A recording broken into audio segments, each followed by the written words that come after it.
And now Radio 4, time for Any Questions with Alex Forsyth. Hello and welcome to Lymm, a picturesque village in Cheshire in between Liverpool and Manchester. To the north it is bounded by the Manchester Ship Canal, to the south it merges into the Cheshire countryside. It is often included in lists of the most desirable places to live, with an historic village centre, shops, cafes and even a real dinosaur footprint, now encased in glass after being discovered in a nearby quarry. We are at Lymm High School, a comprehensive secondary school set in 26 acres.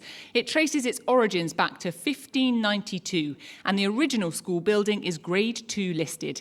Now it teaches just short of 2,000 students aged from 11 to 18. Joining me here is James Murray, the Labour MP for Ealing North in London and the Chief Secretary to the Treasury. He was promoted to that role in last September's government reshuffle, having previously been a junior Treasury Minister. He's been an MP since 2019, and before that he was a councillor and Deputy Mayor for Housing in London.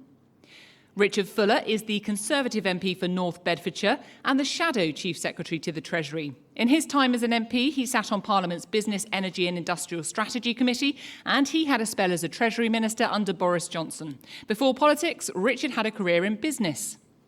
Hannah Spencer is the Green Party MP for Gorton and Denton, having won a recent by-election in a seat that was previously held by Labour. Before becoming an MP, Hannah trained as a plumber and she built her own business, and she was a Green Party councillor. And this is not the first time you would have heard from Hannah on Any Questions. A few years ago she appeared, though then she was a member of the public asking a question of the panel. Hannah, how does it feel to be on the other side? Yeah, it's strange but lovely. And Poppy Coburn is Associate Comment Editor and a columnist at The Telegraph. Poppy studied history and politics at Cambridge University. She started writing for The Telegraph in 2021 and she became an Assistant Comment Editor in 2023. On social media, she describes herself as a meritocracy fan. Lymm, please welcome your Any Questions panel.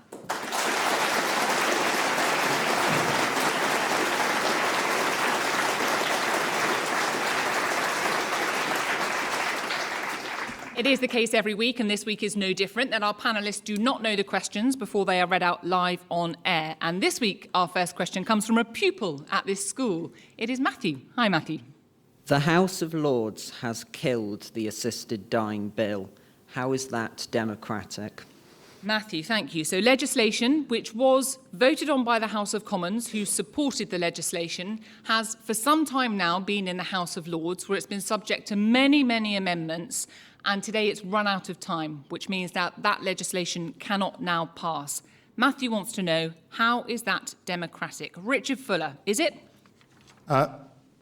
Yes, it is democratic, Matthew, and the reason is structurally it's democratic in as much as the way our democracy is set up is that we have a House of Commons and a House of Lords that can initiate laws. Most laws are started in the House of Commons, some in the House of Lords.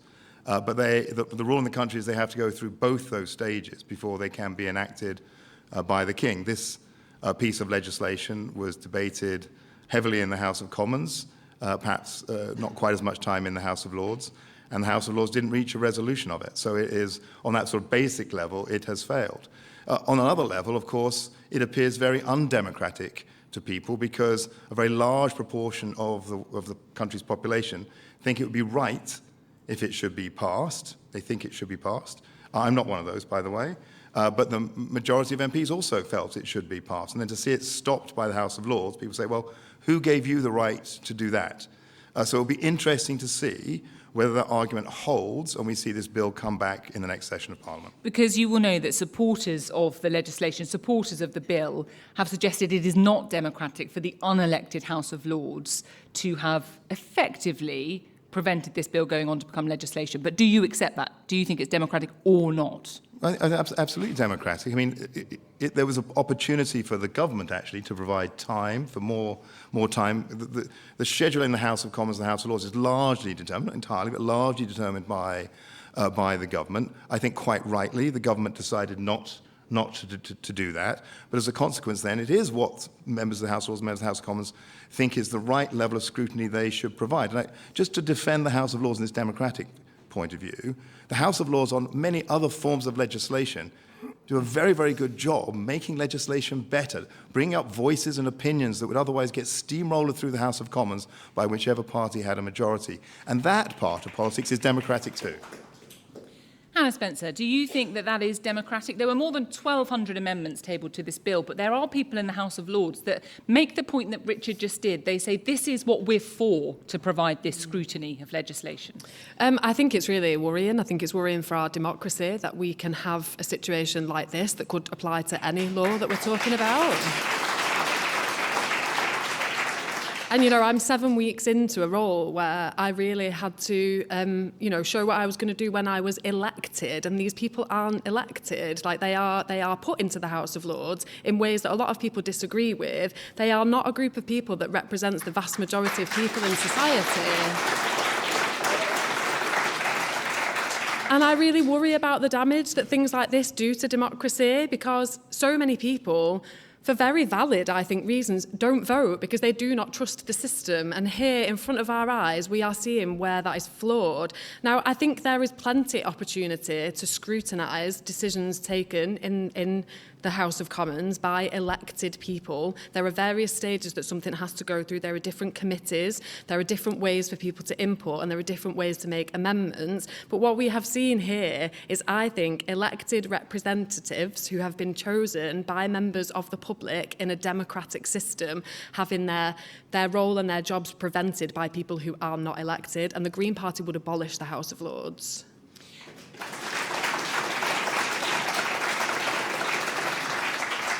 Just briefly on that point, Hannah, what about the people that advance the argument that on an issue like this, which is really complex, which is really sensitive, which will have such a big impact on many individuals and families in society, there might be people that say perhaps the expertise of the House of Lords can come into its own here. Do you accept that? But how do we know the expertise when people didn't assess who was going in there? Who decided that people are experts and that went in there? I didn't. I didn't vote for any of these people. None of us here did. Poppy Coburn. Yeah, I would say that we already have had scrutiny of the assisted dying bill when it was travelling through the Commons in the first place. The idea that we need this additional level of scrutiny through the Lords, which, as you pointed out, Hannah, is not democratically represented, I think is wrong. There's been very clear polling on the issue of assisted dying in this country. We have had a strong majority of people in favour of it for some time. That's not to say that I want people rushing through laws where they haven't considered second-order consequences. This is literally life and death. This is something we do not want to see rush through the Houses of Parliament. But I would just say that the House of Lords is probably, literally an unrepresentative body. There's permanent places in the House of Lords of religious representatives. If you, like me, are a secular person, you may not feel comfortable with that. It is not your choice. It is taken out of your hands. And so I'm very, very concerned to see, although it's a sensitive piece of legislation, this is not the right way to go about it.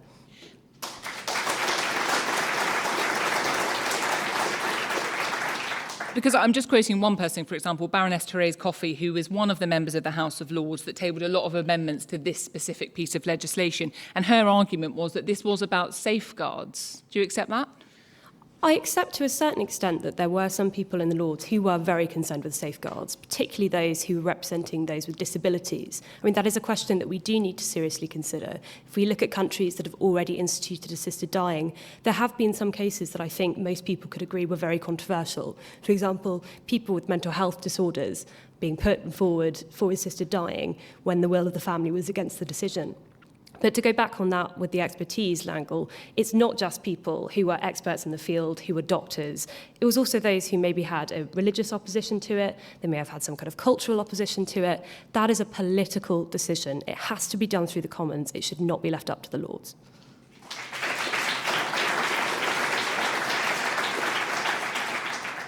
James Murray, just to explain the kind of background to this was not a bill that was put forward by the government. This is what's called a private member's bill, so it was put forward by one individual MP, which does change the process a bit. On an issue like this, should it have been put forward by the government? I think it is really important to highlight, Alex, as you say, that aspect of the process here, because as you said, and as Poppy said as well, this is a sensitive topic. It's a complex topic. I've had so many conversations with my constituents to really go through the arguments and understand where they're coming from. And it's not one that breaks down on party lines. It's not like Labour all thinks one way and Conservatives all think another way. It's not a straightforward party political issue. And I think it is right to let individual MPs consult their constituents, consult their own conscience and their own views and their own morality and so on, and come to a view on it. So you have this unusual situation where the government does not determine how a bill progresses or whether it progresses. It is up to the House of Commons and the House of Lords to make a decision about the bill and for them to be in the driving seat, as it were, of whether it goes forward or not. And do you think it is democratic what has happened here, to the point of Matthew's question? Well, these are the rules of how the House of Commons and House of Lords works. And what I believe is that you set the rules and then you operate within them. And actually, there are changes we're making as a government to the way the House of Lords works through our changes to the hereditary peers, for instance, to get rid of those members of the House of Lords, because we don't think that's right for hereditary peers to have seats in the House of Lords. But I think you make rules, then you operate within them. And we have to operate in that way. Otherwise, we don't have that order to the process. OK, thank you all very much. Matthew, thank you for your question. Do share your views on this and anything else that we discussed during the course of the programme. The way you do that is by getting in touch with any answers. Anita Arnand is in the chair this week, and the number you need is 03700 100 444. We're on to our next. It comes from Andrea Passy. Good evening. Hello. Should the King be looking to build bridges with Trump next week, or be more like the current Pope?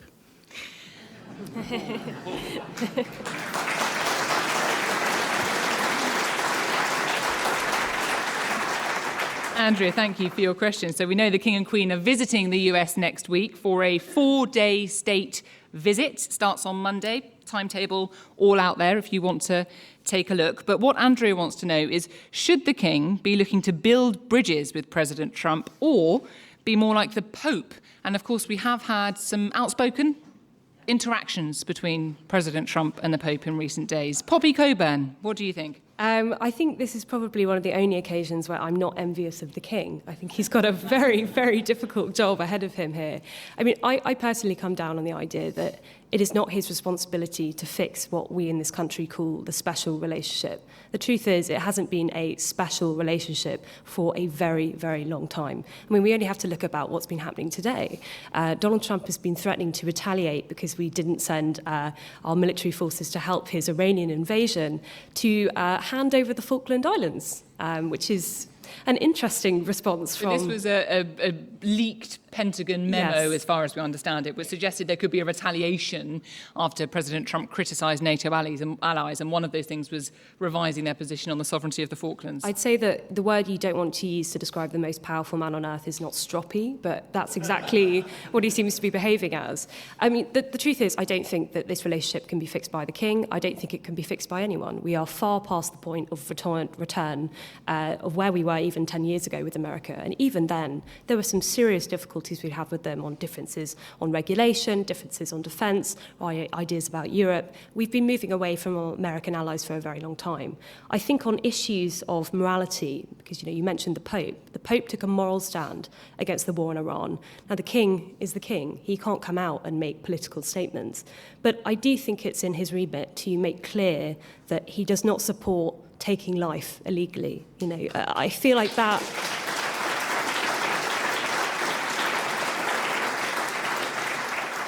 We know that the King is someone with very strongly held moral views, and I think if he can do that in this visit, even if it will have no impact whatsoever on Donald Trump, and believe me, I do not think it will have an impact on what Donald Trump is doing, I think it's important to do so. But I would like to say that there is someone who can take a stronger stand, and that's the Prime Minister.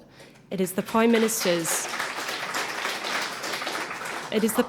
responsibility to represent Britain on the international stage. I understand that he wanted to have a closer relationship with America at the beginning. He thought he could salvage some kind of carve-outs for Britain, but that's just not happening. We need to change tack. We need to look for where our real friends are.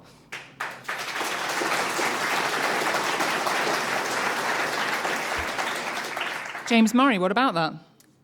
I'm sorry, but I really have to challenge Poppy's assessment of what's going on here, because look at what the Prime Minister did when there was pressure from the US President to join the strikes on Iran, to get involved with that war, and the Prime Minister said no. He said,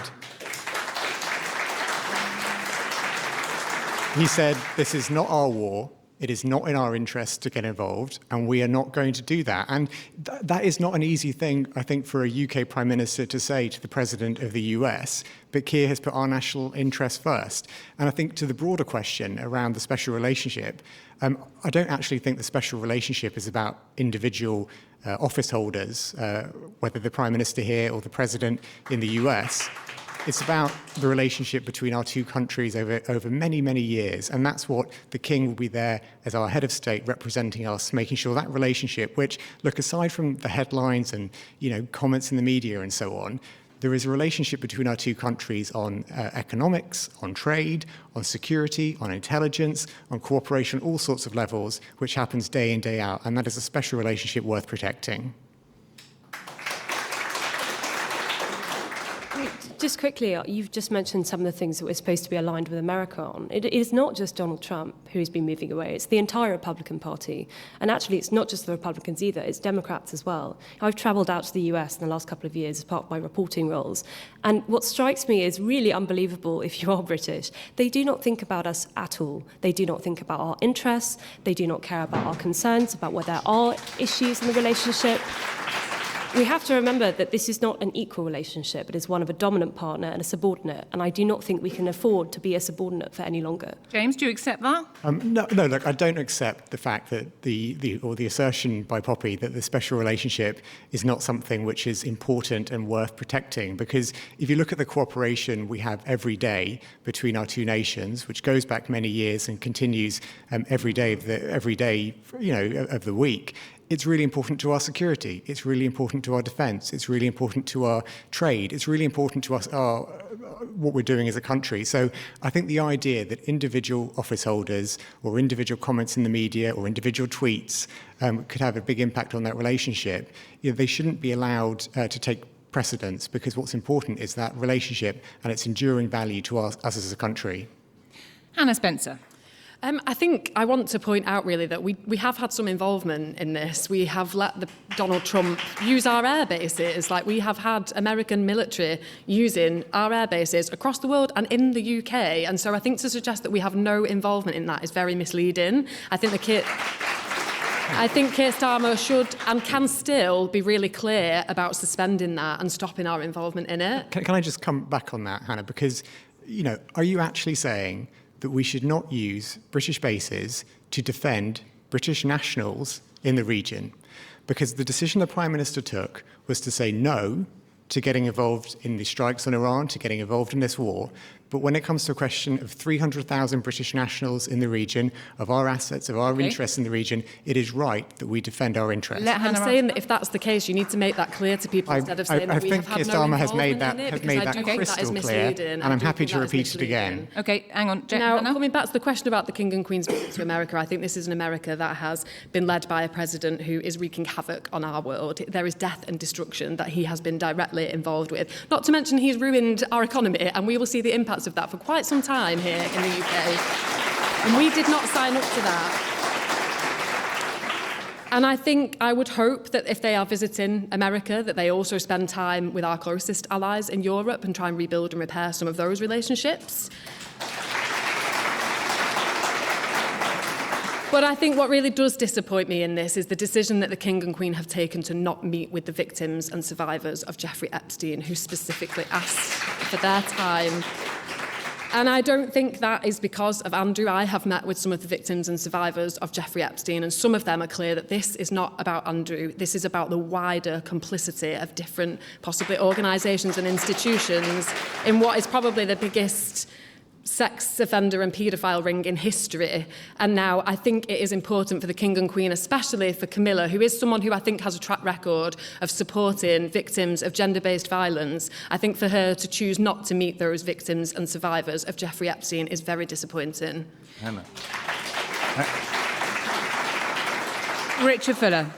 Hannah, I agree with you. I think it would have been an inspiring step for Queen Camilla to agree to do that. I didn't know that she had already made that decision, but I agree with you. I think that's a big miss on this visit. It would have been a really signal achievement for the King and Queen to do that. To Andrea's question about building bridges with President Trump, I would not build a bridge to President Trump because you don't know if the other end of it will be there in the morning. I do. Hold on a minute. You're not going to be applauding in a second. I do think the King and the Queen should go.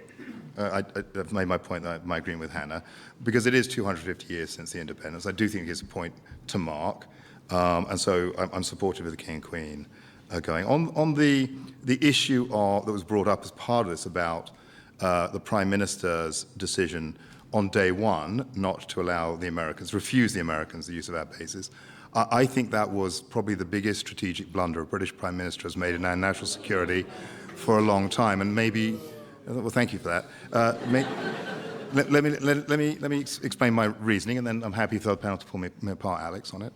It is because the use of our bases was in our national interest for the long-term implications that this will have in how the American military view our country, because they will see that the UK is no longer a reliable ally. So this is not something that is just here for one president. Presidents come and go. This presidency too shall pass. But the implication of this is that the tightness of the relationship between the British military and the US military will be split further apart, and that you'll have people who, and I think Hannah is one of them, who say, we don't want relationships with the American military at all. Let's go somewhere else and find it. Well, I don't think that's in our interest. I think that puts us in a far more insecure position. James's position is that we weren't involved in this war. Of course we're involved in this war. First of all, we got American planes flying from our bases now. It was only one day when they didn't. They started flying the next day. Second of all of the implications of this and prices and cost of living, we're feeling those things too. What we are getting from that decision, British Prime Minister, is this president saying, well, maybe I'll look at what we will do with you in the Falkland Islands. Well, maybe I'll get to pull out of NATO furthermore. So I do think there are short-term consequences, but my biggest concern is the long-term consequence that feeds into the military leadership of the United States. On that premise, presumably then, Richard, do you think the UK should follow the US into any war? No, I'm not. It's basically quite.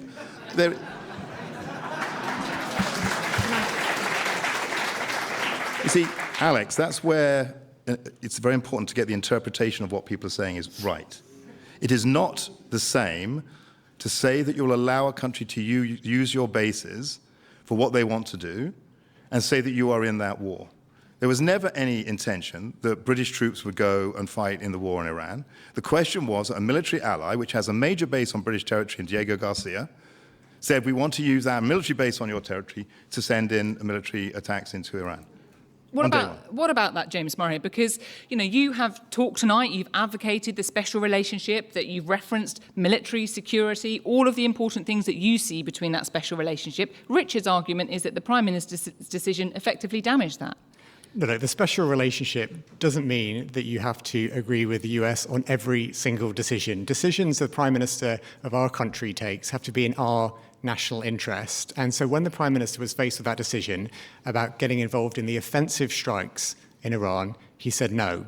When it comes to defensive action, that's about defending British nationals in the region, British interests, British assets. It is right that we defend our interests and our people. And that is the crucial distinction here. Look, I know that Kemi Badenoch and Richard would have followed the US into the strikes on day one, because that's what you just said. Moments ago, James, you would have. Help me understand this. That is not the right thing in our interest. Okay. What I would just say, really though, briefly. What I would agree with Richard, though, is even though it's not our war, it is having an impact on us. And that's why we as a government and making sure we're protecting people from that impact. Okay, Richard? James, I would be interested how it is defined, the difference between offensive and defensive actions, when it is the Americans that tell you, hey, this is defensive, James. Hannah Spencer. I think it comes back to telling the truth to people, and that is what is misleading. A lot of people would believe a line where we say we've had no involvement, and clearly we have. We have let America use our air bases, and I think... Exactly.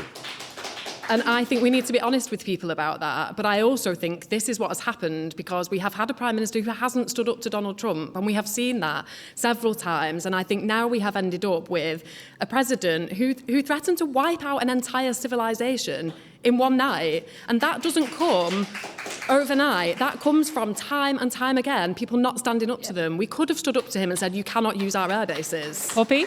Just Very quickly on that, because I do agree with you, Hannah. I think this war is an absolute disaster. I want nothing to do with it. But do you actually agree that we should be spending more on defence? Because I think if we are going to stand on our own, and we are going to have to move away from the Americans, I do not think they are reliable allies in the medium term. We can't just rely on Europe. We are also going to have to think about defence spending.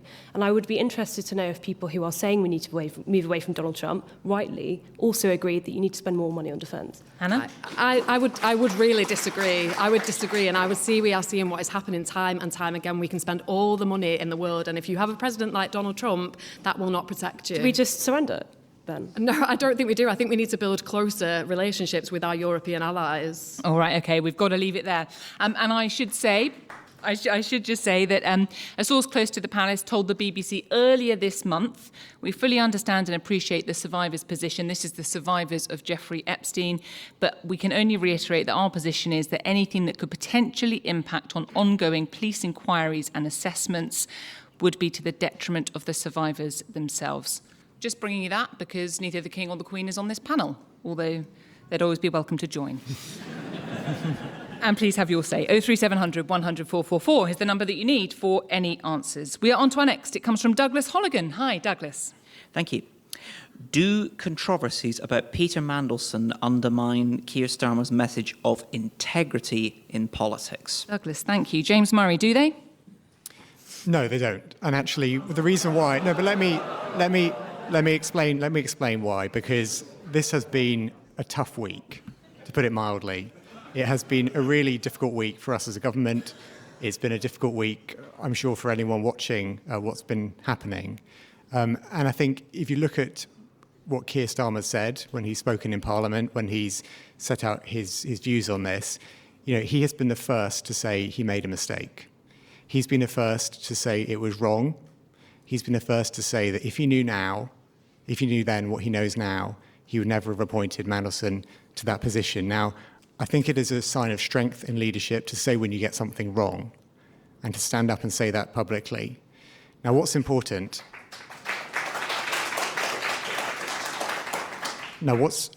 is that the Prime Minister has made that clear. He is now making changes to the way the system works in terms of vetting, in terms of appointments, so that similar situations will not arise again. But he is making no qualms or he's making very clear the fact that it was not the right decision. The thing is, if you just look at the number of people that have lost their jobs over this, so the head of the Foreign Office who's lost his job, former Director of Communications at Number 10 lost their job, former Chief of Staff to the Prime Minister lost their job, but Keir Starmer is still there. Is it enough for him to say, I made a mistake, but when others made a mistake, they had to go? I don't. Well, look, I think he's been very clear about the fact that he would not have taken that decision then if he had known then what he knows now. And there was obviously critical information which he did not know at the time. That's become very clear through the evidence that's been given by various people in recent days. I think when you think about the Prime Minister's judgment more broadly, I mean, we've been talking quite a lot about his judgment about not getting involved in the strikes on Iran. Now, that's a really big consequential decision for our country. He's taken judgments about when the President was talking about Greenland. The Prime Minister's taking decisions about resetting our relationship with the EU. On big strategic decisions, he is taking the right decisions for our country. But on the Mandelson question, he has had the strength as a leader to say that he would not have taken that decision if it came again. Richard Fuller? I don't agree with James. I think this week has certainly fundamentally undermined the Prime Minister's authority. The question was about integrity. I don't know if you had a chance, Douglas, to watch the Select Committee with Ollie Robbins. You did, and he's the former head of the Foreign Office who was sacked. Yes, I sent a WhatsApp message to a friend of mine, not a politician, saying that listening to Ollie Robbins just demonstrated the gulf in integrity between our senior civil servants and our senior politicians. And I meant that not as a specific strike on Sir Keir Starmer, because I was a Conservative MP in the 2019-2024 Parliament. And Boris Johnson. And there were issues about the integrity in senior office then too. I'm glad you're all laughing, but But to me, the issue is that it's an important issue if you're a voter, and I'm sure it's for all of you, that you want to have integrity in the people that you send into politics. You want them. To be honest, we just had a question about Donald Trump. I know all of you, a very large portion of you, will, laugh because you all think Donald Trump's, pretty. Well, don't know what to say, but he's sort of not the one you support. But I wanted to be true with you about what I felt, even if you were going to disagree with me. And I also, that to me is part of integrity. Part of integrity also is listening to other people. Democracy isn't always about shouting and having your own way. It's about also listening to other people and then together coming up with a better answer. OK, let me just ask you one thing, because when it first emerged, this argument about the vetting, about what was and wasn't known about the vetting process for Peter Mandelson, Kemi Badenoch did say very quickly when that started to emerge, she implied the Prime Minister had deliberately misled Parliament or even lied about what he knew. Now, it seems that he didn't know, and that's been confirmed by the former head of the Foreign Office, that he hadn't known all the details of the vetting. Do you think that Kemi Badenoch was, to your words, shouting too loudly too soon? Well, I think that there are different ways of misleading. One is when you openly lie, and the other is when you know what the question that you should ask someone about something, and you don't ask it because you don't want to have the answer which you kind of know already. And I'm concerned in this circumstance that it was the guilt of omission rather than the specific action of misleading, but the outcome is exactly the same. Poppy Coburn, do controversies about Peter Mandelson undermine Keir Starmer's message of integrity in politics? I wonder if people still remember the manifesto cover that the Labour Party ran on when they were doing the 2024 election cycle. It was Keir Starmer standing there in black and white, looking very stern, and there were big words on the page, and they said change. That's what they won the election on, change. We will be different from the government that has come before them. But watching this unfold in the last week, I could only think of Boris Johnson. That is the man that Keir Starmer has become. He's become everything that he said he would stand against. It's not just... It's not just the fact that he allowed a man who he knew beforehand. It was in the public realm that he was good friends with Jeffrey Epstein, a prolific paedophile. It's not just that. It's the fact that he throws people in front of the bus to cover up for his own mistakes. A Prime Minister is the leader of the country. The buck stops with him. We rely on his judgment. We rely on his judgment on the international stage, and we rely on his judgment to govern our country. If he is admitting that his judgment is wrong, he selected Peter Mandelson. He may have apologised, but frankly, that's not good enough. We all have recordings of him saying, resign, resign, resign before with Boris. If he is truly a man of integrity, as he likes to pretend he is, he would stand down, and he won't. Hannah Spencer? I think what I really can't understand is why there was such desperation to give this man a job.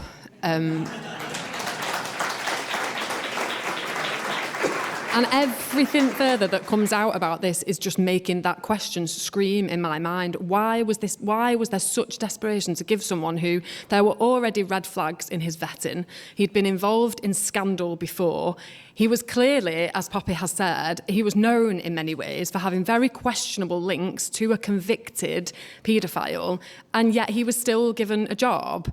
And I think people are sympathetic to mistakes. I think the vast majority of human beings will accept that sometimes humans make mistakes, and I think people can be very patient and understanding of that. But I don't really think that is what has happened here. I think that for some reason there was a coordinated attempt, I don't know where from and I don't know why, to give this man a job.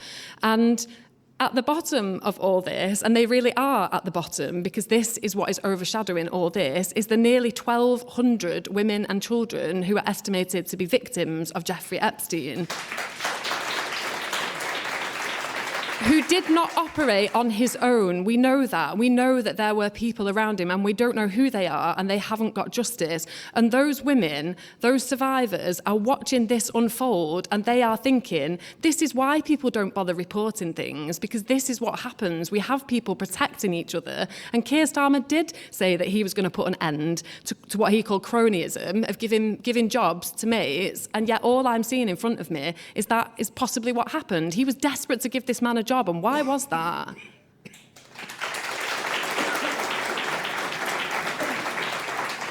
James Murray, what about that? Because you stood on that manifesto that did say change in big letters, and to Hannah's point, Keir Starmer did promise a break with the past. Does it really feel like that's what's happened? Well, look, when Keir sees systems that aren't working, he wants to change them. And you can see already him changing the way the vetting system works, how the appointment system works. Really? Well, I think it's when you align that with the fact, as I've said before, he has stood up and said it was a mistake. It shows that he has the integrity to say, yep, that was wrong. That is a decision I should not have taken. And there's been a question about, him taking that decision. I think one of the important things that's been discussed this week quite a lot with Ollie Robbins giving evidence is about what information was shared with the Prime Minister. And one of the reasons why Ollie Robbins lost his job is because the Prime Minister lost confidence in him for not sharing critical information with him. But it might make one final point, because this episode, I just want to come back on a point Richard made earlier. I think this episode over the last week has also shown us some information about other leaders in Parliament as well. And with Kemi Badenoch, rushing in there, as you said, Alex, to accuse the Prime Minister of lying. I didn't use the words rushing, to be fair. I was just setting out what happened and asking. Okay, sorry, maybe I'm paraphrasing a bit. But Kemi Badenoch very rapidly saying the Prime Minister had lied without having the full information shows her character in just jumping in 2 feet first, as she did with wanting to follow the US into Iran. All right. Doing all of that is not the characteristics I want in a leader. Just a quick one, James. You said that Ollie Robbins has lost his job because the Prime Minister lost confidence in Ollie Robbins. Does the full Cabinet still have confidence in the Prime Minister? Yes. Share your view. 03700 100 444 is the number you need for any answers. We are on to our next. It comes from Joshua Bowden. Joshua, hi. Is today's Britain a good place for young people? Joshua, I think you're a young person. That is correct, yes. Tell me, what do you think? How are you finding things out there at the moment? So I think one of the big issues particularly is the job market. So the specific issues in my case with the graduate employment market. Obviously, there's limited jobs around. Those that are require lots of work to apply for and not necessarily hearing anything back. And there's obviously wider issues as well. The unemployment rate, particularly for young people, is increasing.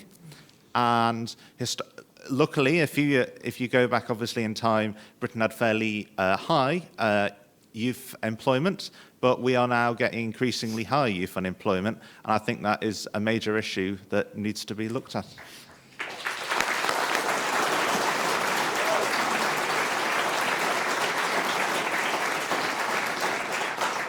Joshua, thank you so much. Poppy Coburn, is today's Britain a good place for young people?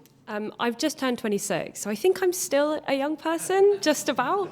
Certainly by my estimation, you are.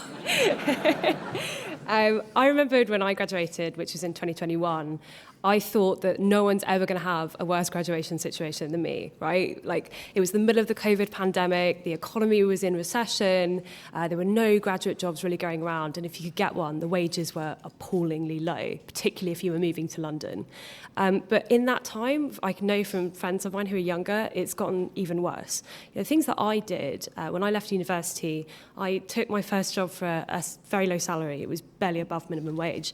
I didn't have any help from my parents. I didn't have a lump sum to put down to get a flat or a house. And I remember I was literally going hungry. I was trying to get through the tube barrier on my phone, having to call up friends and say, can you send me £5 just so I can get through? But I did it because I really wanted my career in journalism. I thought, I'm willing to swallow this and work hard, and my wage will go up and things will be more comfortable. But now I think, what about the people who are still getting the same salary I was 6 years later, with all the inflation that's happened since then? There's no way you can survive on that unless your parents are helping you. Like, that is...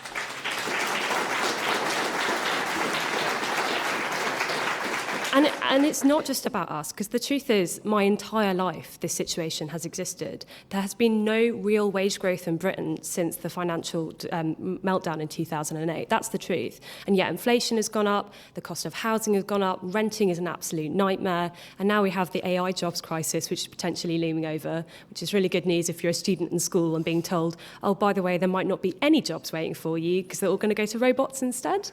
One thing I will say quickly is, I just think that in politics, young people are an afterthought. That's the truth. We are not...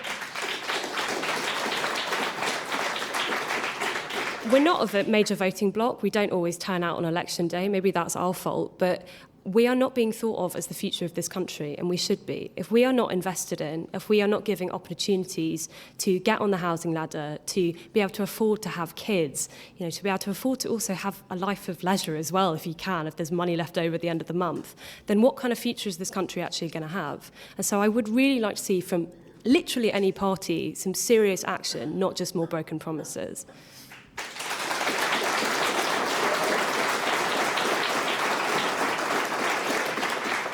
Let me just bring you a couple of statistics. So the unemployment rate, according to a recent House of Commons briefing in April, for 16 to 24-year-olds was 15.8% unemployment rate.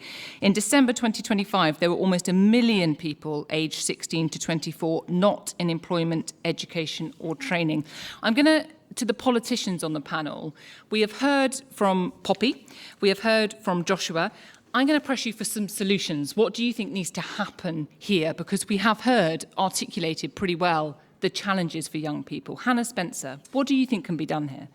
Thank you for the question and for sharing your experiences. I think it is so true that younger people are not represented at all in politics, really. I think it says a lot that I turned 35 at the weekend and I'm still one of the younger people there. I think my election has shown that we can have politicians who don't look and sound like the type of people that we normally get. And I understand the sheer, and I think it is anger and frustration from younger people who accept that their life chances are lower than generations before. Like, you can work all the hours under the sun and possibly never be able to live away from your parents' house that you grew up in. You can be in your 30s still living in the childhood bedroom that you grew up in. That's not a situation that any child, or I imagine parent particularly, wants to have, and I think working should pay, and I think we need investment in spaces for people when they are young. This week I met with some constituents who came down as part of a youth programme to encourage the government to invest more in youth programmes, because I think if you invest in young people, you invest in all of society, because we all see the benefits of that. I think I want to really come back to the point, though, to say that this has to be a time where we have movements that include everybody, to allow young people to get their voices heard and to get politicians to start listening to them. I'm really pleased that a policy that we've long had to reduce the voting age to 16 will come in to allow younger people who should have a say. They should. I trust them enough. I trust the 16-year-olds at the college near me to cut my hair. I trust them to vote. I'm so sorry to interrupt you. We just haven't got bags of time, and I'm going to press every politician. If there's a policy, one policy that you think could make a material difference, what would it be? I think it would be something. I think we have to start, and we may come on to this, but I think something about how addressing the technology changes that are coming into the world. So AI is a massive part, and I want to take a minute as well to say I come from a trade background. There are investment in other jobs that I think we should be doing as a party, as a Green Party. We are really keen to show that there are other sectors that we should be investing in to allow younger people to have very well-paid jobs, highly skilled jobs, to train them up and to give them a future. And for us, that would be a thing that would make a massive difference. We could have a green industrial revolution in this part of the country that would give young people a future and a wage that would allow them to live away from their parents and family homes that they've grown up in. Richard Fuller. So, Hannah, those are ambitions. They aren't policies. Policies are what you do, not where you want to go. So policies, I would suggest, would be the first job bonus. Every young person, when they get a job, I think that they should be, part of that should be about them having opportunity to put some money aside for things they may need later in life, whether it's the opportunity to buy their own home, Joshua, or perhaps later on to keep it away for their retirement savings. We can put £5,000 for small businesses into apprenticeships. One of the first things that small businesses want to do is they want to hire young people, but they can't afford to hire young people, particularly after the new taxes that the new government has brought in. So let's have something that's targeted on young people through apprenticeships. The third thing we can do is let's get rid of business rates for our small local businesses, our hospitality businesses. Hospitality is dying on its feet right now, and that's where so many young people, I worked in a bar when I was young, I'm sure many other people have worked in bars or restaurants as young people. That's where you get to learn what it's like to interact with customers and learn how a business works. We can also stop the real interest rates on student loans. Now, we made the mistake. in government, but let's learn from that mistake in front of you. And finally, my generation, I'm definitely not young, my generation, the boomer generation, have got to stop passing on debts, particularly government debts, to future young people to pay off when they're working. We should live within our means so our young people have a better chance for a better future. Just briefly, that was quite a shopping list and quite an expensive one. If you're suggesting reducing debts, how do you then fund all of that? Every single one of the things I said has already been a Conservative policy. It was all been priced in the announcements we made in October and subsequently, where we have a golden rule with half of the savings we make from public spending going into bringing down the deficit. The other half goes into these policies I've outlined. All right, James Murray, specific policies now to help people like Joshua, people that are struggling out there with jobs, with mortgages, with getting on the property ladder. What's the government going to do to fix this? Yeah, so specific policies that we're doing already. And if you look at I'll talk about jobs first, then I'll talk about housing. So firstly, in terms of jobs, one of the things that we've announced is about giving incentives for small businesses in particular to take on young people as apprentices, because we know how important that route is. And we've spoken about the million young people who are not in education, employment or training. It is not just a political duty, it's a moral duty for us to make sure those young people have opportunities to get into jobs and into the world of work. So that incentivization for small businesses to give them apprenticeships is really important. Another thing we're doing is a guarantee for young people who are on universal credit for 18 months. They will be given a guaranteed work placement, because we know that one of the worst things for young people starting off their life is to go onto benefits and then potentially get stuck there for many, many years. We want to make sure people get a route off benefits into the world of work so they can have a better life, contribute toward the economy and make sure the future is brighter for them through that route.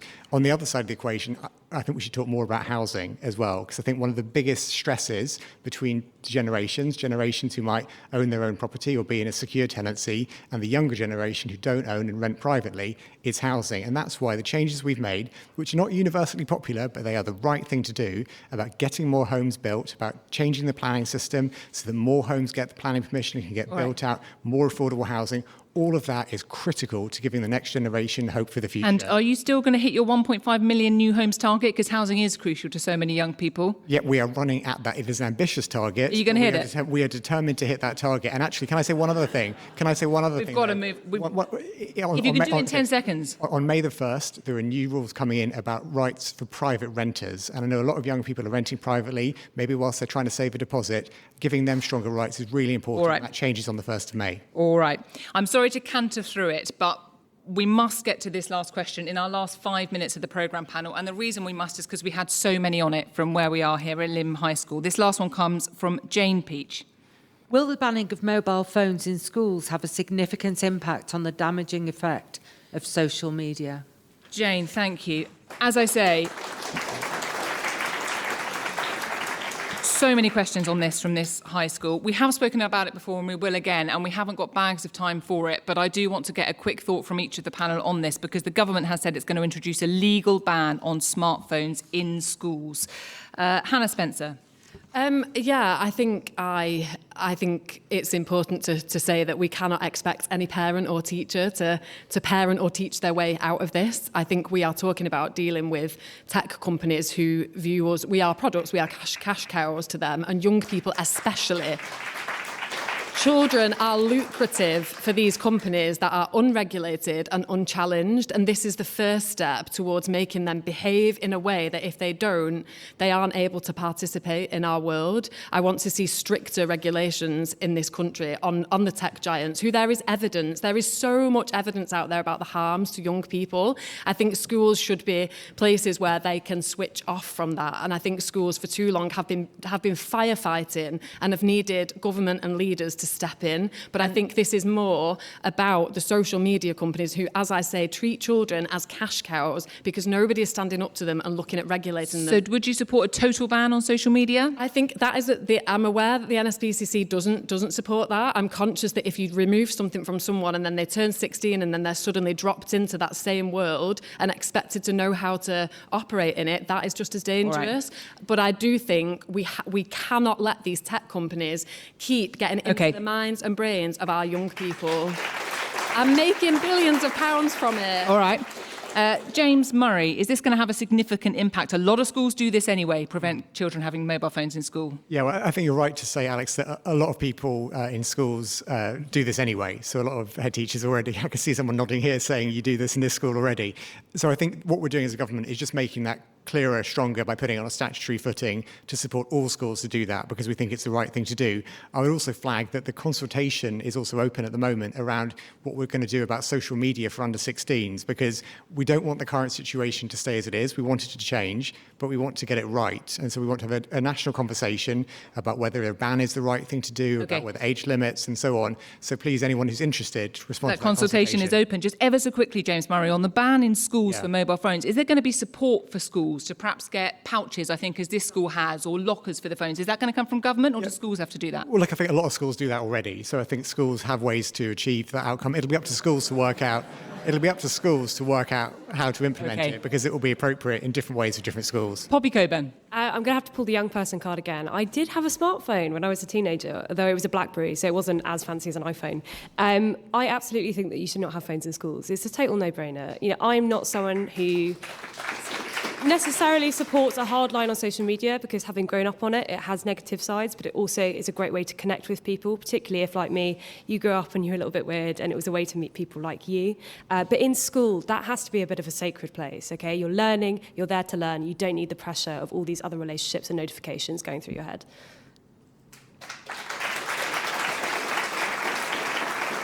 And in our last 30 seconds or so, Richard Fuller, is this the right move? Should the government go further? Jane, before I became an MP, I worked with a software company that dealt with and monitored the impact of online social media on the harms in schools. I saw a horrendous impact that it could have on young people, leading to suicide and people feeling that their lives were not worth what they really were worth. So yes, I was delighted when Kemi Badenoch said that we were going to take a hard line on this. I'm glad the government have agreed on this, but I also think, to your question, Alex, that we do need to look to go further. It's about time we dealt with these social media giants. Okay. Thank you all so very much. Thank you for your question, Jane, who asked that. I'm sorry we didn't give it more time, but I know we'll be discussing it in future. Share your views. 03700 100 444 is the number you need for any answers. Anita Anand would love to hear from you on everything that we've discussed during the course of the programme, so give her a ring. Next week, we are in Grassington in North Yorkshire. Still tickets left if you want to come along. Go to the Any Questions website for all the details, and we would love to see you there. But from here in Lymm, in Cheshire, thank you to our panel. Thank you so much to our audience. And thank you at home for listening.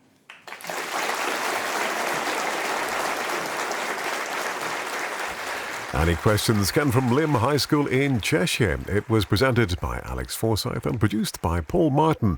It was a BBC Audio Bristol production for Radio 4.